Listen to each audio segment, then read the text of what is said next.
BJPಯಲ್ಲಿ ಇವ್ನು ಹಚ್ಕೊಳ್ಳೋದು ಅಷ್ಟು ಕಷ್ಟ. ಈಗ ಅವ್ರಿಗೆ ಮೆಜಾರಿಟಿ ಬೇಕಾದ್ರೆ ಇನ್ನು ಹೊರಟಿದ್ದಾರೆ. ಇದನ್ನು ನೋಡಿದ್ದಾರೆ ಅವರು ಡಿ ಕೆ ಶಿ ಅವರು. ಅಂದರೆ ವಿಜೇಂದ್ರ ಅವರು ತಲೆಯಲ್ಲೇನೋ ಇರ್ಬೋದು, ಆದರೆ ವಿಜೇಂದ್ರ ಅವರು ಗುರು ಯಾರು? ಅವ್ರ ಅಪ್ಪ ಯಡಿಯೂರಪ್ಪ. ಅವ್ರು ಮಹಾ ಬುದ್ಧಿವಂತರವ್ರು. ಇಂಥಕ್ಕೆ ಅವಕಾಶ ಕೊಡ್ತಾರೆ.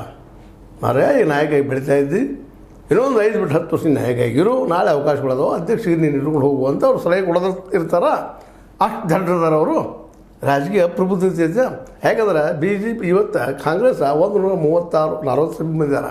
ಅವ್ರೊಳಗೆ 60-70 ಮಂದಿನ ಹೊಡ್ಕೊಂಡು ಬರೋದು ಏನು ಹುಡುಗಾಟ? ಹೆಸರುಗಳು ಆಗ್ತಾ ಇರೋದು ನಾವು ಅಂತಾರೆ. 10 ಕೋಟಿ 20 ಕೋಟಿ 30 ಕೋಟಿ ಮಾತಾಡ್ತಾರೆ. ಬಾಯಿಗೆ ಬಂದಾಗ ತೊಗೊಂಡವ್ರು ಯಾರ ಕೊಟ್ಟವ್ರು ಯಾರ. ಮತ್ತು ನಮ್ಮ ಮೀಡಿಯಾದವ್ರಿಗೆ ಏನಪ್ಪ ಇದು ಚರ್ಚೆ ಇದ್ರೆ ಉತ್ತಮ. ಯಾಕೆ ಮಂದಿ ನೋಡ್ತಾರಲ್ಲ, ಹೇಳ್ಕೊತ ಹೋಗ್ತಾ ಇದ್ದೀವಿ. ಇದೆಲ್ಲ ದೃಷ್ಟಿ ಇಟ್ಕೊಂಡು ಯತ್ನಾರ್ಥ ರಾಜಕೀಯ ಮಾಡೋಕ್ಕಿಂತರು ಮತ್ತು ಒಂದೇ ಹಿಂದುತ್ವದಿಂದ ನಾವು ಗೆಲ್ತೀನಿ, ನಾ ಮಹಾನ್ ಹಿಂದೂ ಅಂತ ಏನು ಹೊರಟಿದ್ದಾರೆ ಇವರು. ಇದರಿಂದಾಗಿ ಅವರಿಗೆ ಹೊಡೆದು ಬೀಳ್ತದೆ. ಒಬ್ಬ ಒಳ್ಳೆಯ ಗುಣವಂತ ಇದ್ದಾನೆ, ನಾ ಇದ್ದಿದ್ರಲ್ಲಿ ಸಮಥಿಂಗ್ ಇಸ್ ಬೆಳೆದ ನಥಿಂಗ್ ಅಂತ ಭ್ರಷ್ಟಾಚಾರ ದೊಡ್ಡ ಆರೋಪಗಳು ಇವ್ರು ಅಲ್ಲ ಮತ್ತಿಲ್ಲ ಅಂತಲ್ಲ. ಶುಗರ್ ಫ್ಯಾಕ್ಟ್ರಿ ಸಲುವಾಗಿ ಅದಕ್ಕೆ ಇದಕ್ಕೆ ಏನು ಮಾತಾಡ್ತಾ ಇರ್ತಾರೆ ವಿರೋಧಿಗಳು. ಅವು ವಿರೋಧ ಮಾತಾಡ್ತಾರೆ ಬಿಡಪ್ಪ ಅಂತ ಹೇಳಬೇಕಾಗಿದೆ. ಬಟ್ ನಾಲಿಗೆ ವಿಷಯದಾಗ ಎಲ್ಲ ಸತ್ಯನದವು.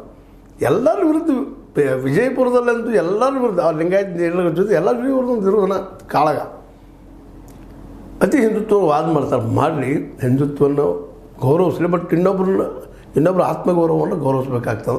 ಅವ್ರು ಭ್ರಷ್ಟರು ಯಾರು ಅದಾರ? ಈಗ ವಿಜಯದ ಭ್ರಷ್ಟ ಇದ್ದಾರೆ. ಏನೋ ಭ್ರಷ್ಟಾಚಾರ ಮಾಡಿ ತೆಗೀರಿ ಹೊರಗೆ ತೆಗೆದು ಲೋಕಾಯುಕ್ತಗಾರೆ CBI ಹಾಕಿಸಲ್ಲ ಅದನ್ನು. ಅದನ್ನು ಮಾಡಿರಿ. ಸುಮ್ಮನೆ ಮಾತಾಡೋಗಿದ್ಲು.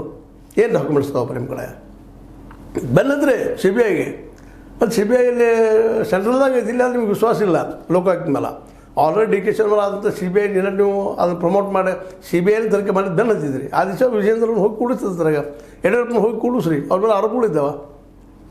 ಅದನ್ನು ಒಂದು ಸಂಸ್ಥೆಗೆ ತನಿಖೆಗೆ ಬರೋಂಗೆ ಮಾಡಿದರೆ ಆಗ ನಿಮ್ಗೇನೋ ಯಶಸ್ಸು ಆಗ್ಬೋದು ನಾವು. ಬಟ್ ಹಂಗೆ ನಿಂತಲ್ಲೇ ಹೋದಲ್ಲೇ ಮಾತಾಡ್ತಾ ಹೋದ್ರೆ ನಮಗೂ ಒಂದಿಷ್ಟು ಏನಪ್ಪ ವ್ಯೂಸ್ ಬೇಕಾಗಿರ್ತವೆ, ಮನೋರಂಜನೆ ಬೇಕಾಗಿರುತ್ತೆ. ಜನಕ್ಕೆ ಮನೋರಂಜನಾ ವ್ಯಕ್ತಿಯಾಗಿ ಕೊನೆಗೆ ಬಫೂನ್ ಆಗೋದು ಬೇಕಾಗಿಲ್ಲ ಅಂತ.